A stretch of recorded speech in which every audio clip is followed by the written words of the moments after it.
I wanted to, hello, and I wanted to respond to a couple of different comments that were made. And the first one that I'm thinking is, it was a comment that was made about a video that I'd posted. And what I posted was, let me see, it made reference to a man who was having problems because he'd taken his Filipina, who he said was the love of his life, and he had taken her to America, and she had not adjusted very well. She had adjusted, but in all the wrong ways, become very materialistic, and thought that everything could be easily bought, which he was an ordinary guy, and that really wasn't the case. So someone posted on my channel and said, so the answer is that you can take the island girl out of the islands, but you can't take the island out of the girl. Now, the idea of this phrase and the lesson that it implies is taken, it comes from what was usually a derogatory term in America. And in America, when a girl turned bad, they would say, you can take the girl out of the trailer park, but you can't take the trailer park out of the girl. Now, this was when, around the country, the poorest of people would end up in what would turn out to be really quite shabby places where everybody lived in a trailer, and these places were infamous for abuse of all kind. But of course, just as in the Philippines, you could find a beautiful girl who, by circumstances of family, lived in a trailer park. And then if you took her out and gave her a good life, then it wasn't always going to be that she would, drop whatever habits she used to have in the trailer park. So it was a derogatory term. So he was implying this about the Philippines. And it is true to say that when a girl from the Philippines goes to America, it's not always a good thing. Now, a lot of the time, those of you who are not comfortable with the idea of age gaps being a big age gap, is frowned on by a lot of people, certainly who still live in the West. In my own case and Beth's case, we actually have a 50-year. I know it sounds impossible. It sounds impossible to me. We have a 50-year age gap between me and Beth, and you probably guessed by now that it's me that is 50 years older and not Beth. It happens that way, okay? So why does it happen, and why does it either work or not? And actually, some cases, all of the degrees in between. So for Beth and I always say this, and I'm sure that anybody who's watched these videos before, I always say that when I first saw Beth, it really wasn't with the intention of getting married. It wasn't. I just had one night to go, still in Cebu, and I was flying back to San Fernando the next day, the next morning. But the way that it transpired, we were introduced through the internet, and we exchanged a few texts. And hey, I'm a guy, and if a lovely young girl wants to meet me, I'm gonna say, well, Oh, all right, which is what I did. That was the day of the earthquake in Cebu. There was an earthquake. And when Beth came over, she came over on the basis of, well, she was afraid to be in the boarding house where she lived because it was a ramshackle old building. So she got in a cab and she came over to meet me. And that was when I saw her and said, oh my God, this girl is too young for me. And she looked at me and obviously said, well, that doddering old fart is too old for me. And who's to say that she wasn't right?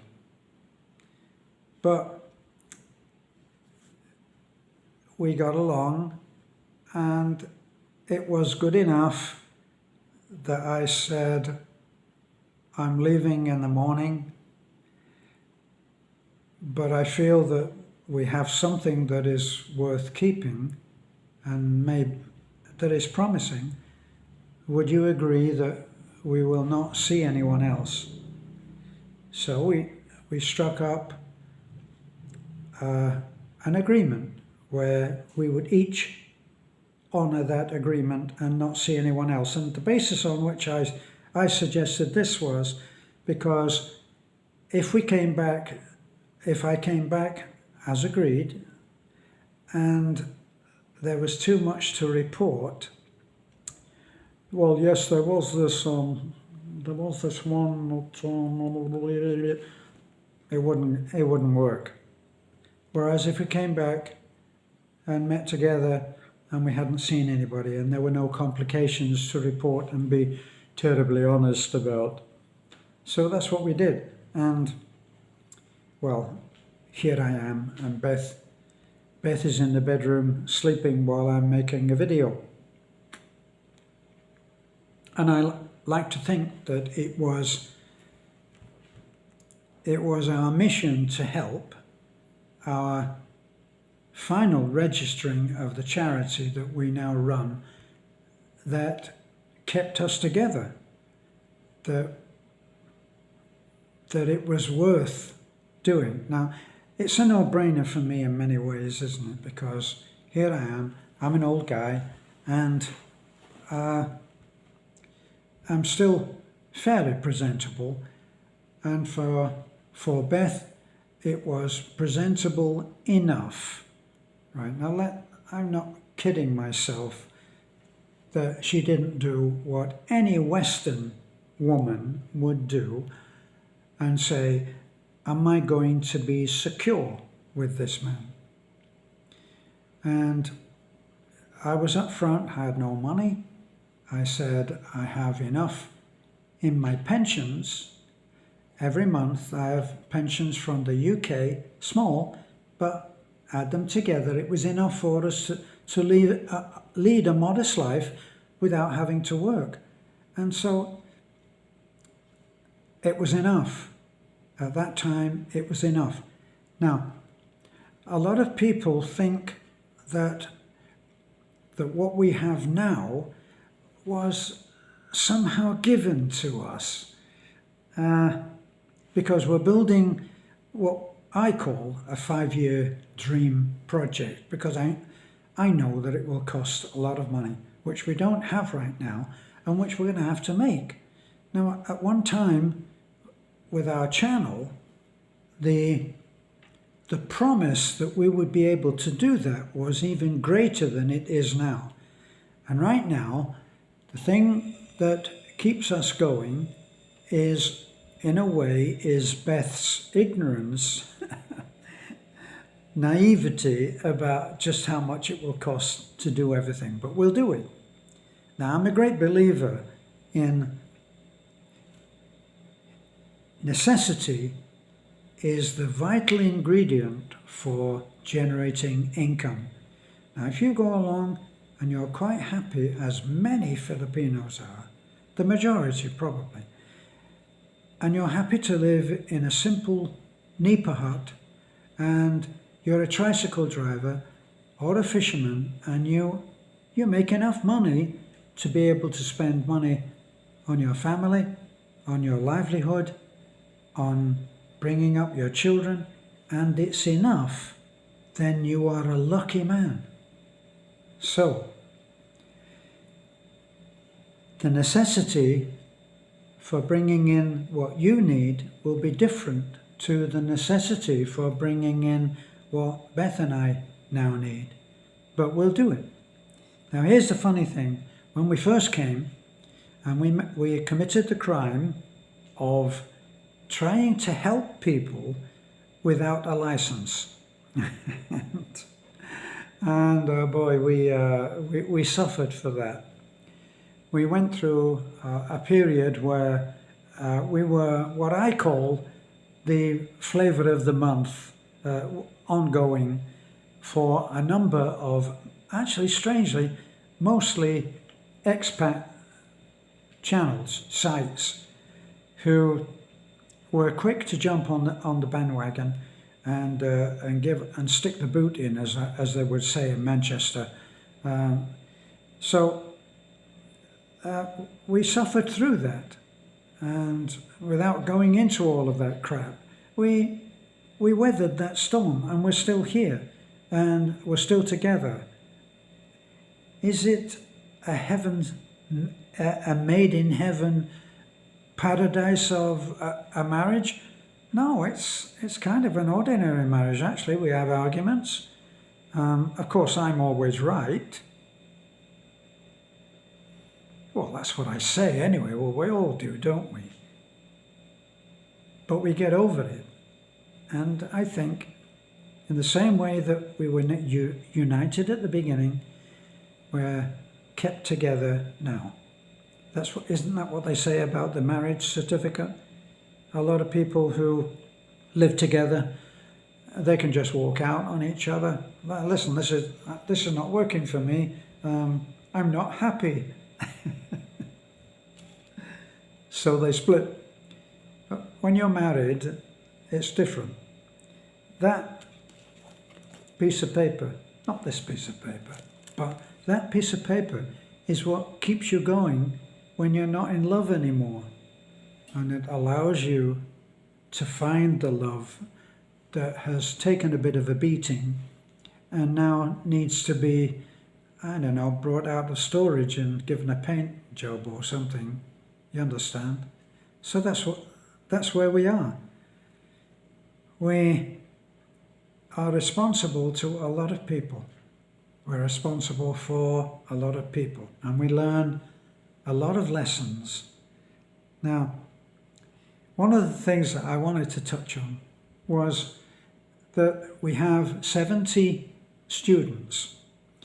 And one of the things, of course, the thing is, as soon as you poke your head up above, like, what's the Chinese saying?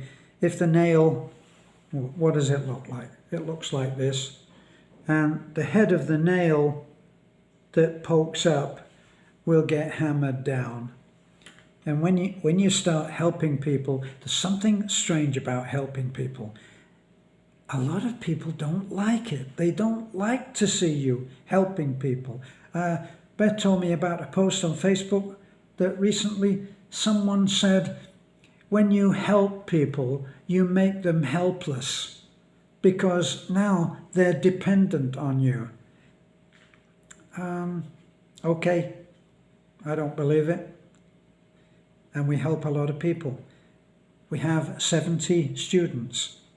56 are women. 56 are young, beautiful women. I don't mean that just from an old man's perspective, where old men say, oh, kids are all beautiful, aren't they? I don't mean that. I mean, as an artist, when they all gather, I look at them and say, my God, they're all beautiful. And they are. That's the girls.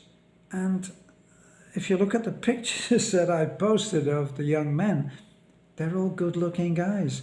Now, maybe there's something about someone who is determined to get an education that elevates the way that they look. Maybe it's a whole package deal, you know? So intelligence begins to shape the face, because if it is that our thoughts create our own reality, then certainly you would have created a face which isn't going to be too ashamed of. Not that good looks are everything, thankfully. So, we are criticized sometimes for why are they all young women? There must be something wrong there, I think. I think so. And of course, that's called projection, isn't it? Where people who criticize project onto those they criticize the crimes that they would certainly commit if they were in the same situation, if they had the same opportunities. So, we have all of these lovely girls and boys, young men and young women, and we care very much about them. We love them like our family. It's an irony, isn't it? Because when we first came together, the thing that we wanted the most was to have a child. Unfortunately, speaking frankly, I'd had the vasectomy, and that wasn't going to work, was it? It's a little bit difficult to get over that obstacle. So I went and I had the reversal. So I think that what they do is they just get the thing and it's tied back, and they undo the tie and they put a little thing in between, and you're supposed to be all set to go. Well, it hasn't worked out quite like that.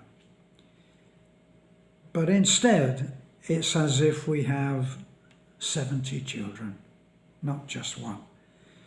And all of those kids mean a great deal to us. We love them very much. And we've committed to getting them through their education so that they can come back and help their own families and siblings. We had a comment where the man said, well, shouldn't you, as a condition of helping them to get their education, you should have a condition where they have to help somebody else to get their education. In effect, that's what we're doing. But we try right now to influence, to mentor them to pay it forward. It's an Americanism, isn't it? Paying it forward. You don't pay the money back, you pay it forward, which means that anybody that needs your help is going to be the one that you're going to help. And in most cases, if you go back in our videos and you look at the videos that they made when they came up to our house on the hill, came up and they walked up a very muddy, very difficult 2-mile path in a very early morning and asked for our help. And what we did was we put them on video and we said, tell us your story. Why? Beth's favourite question was, why should we help you? Now, that wasn't a rebuttal. Said, well, why the bloody hell should we help you? It was asking them to explain what it was that they felt they could do if they were given some help right now. And that's what we did. And that's what they did. And they all, without exception, it's ingrained into a Filipino way of thinking that they're going to help their family. And they all do. A lot of Filipinos who are working abroad send like a third or half of what they make in pay, and they send it home. And that's a very common thing. And that's what pretty well all of the kids that we interviewed and later took on, that's what they all had to say. So, I'm not sure how much I digressed or meandered, but then it doesn't really matter, does it?